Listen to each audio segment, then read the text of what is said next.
Idi Nado anamwekea Jephte Kitambala ambaye anakwenda chini na mwamuzi anasema ni mkwaju wa penalty. Hakuna maelezo ya ziada. Na mwamuzi Shomari Lawi anasema Hussein Kazi umefanya kazi visivyo. Anaonyeshwa kadi ya njano Jacob Masawe. Anaonyeshwa kadi ya njano Hussein Kazi. Na mkwaju wa penalty wanapata Azam FC.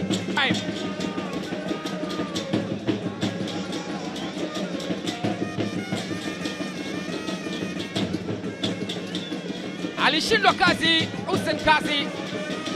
Alichokifanya ni kucheza mwili wa Jephte Kitambala. Alipambana sana lakini hakufanikiwa, na aliyefanikiwa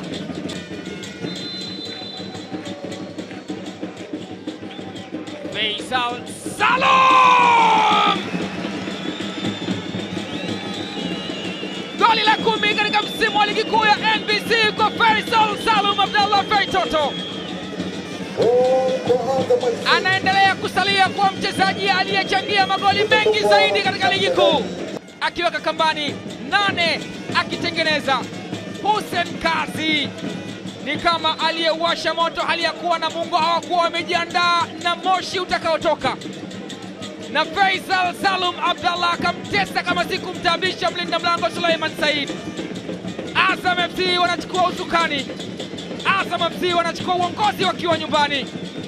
Penalty ya mateso inawekwa kambani na Faila Sufi.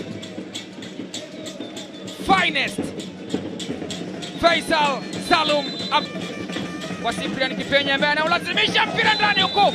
Mwamuzi anainama na kusema ni mkwaju wa penalty.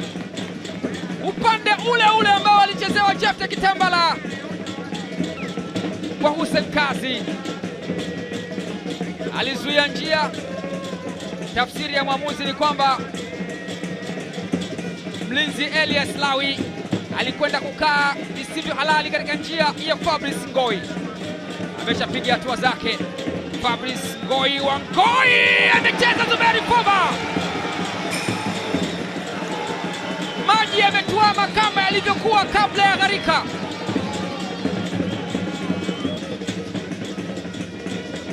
Alijivuta akapiga hesabu zake, wakati mwenyewe pia alikuwa anapigiwa hesabu. Alitoka hatua nyingi sana Zuberi Foba, kitu ambacho mwamuzi hakukiona na wala hakujiridhisha kwamba ameweza kuibia. Fabrice Ngoi akapoteza mkwaju wa penalti. Azam FC waka maintain uongozi wa goli moja waliokuwa nao.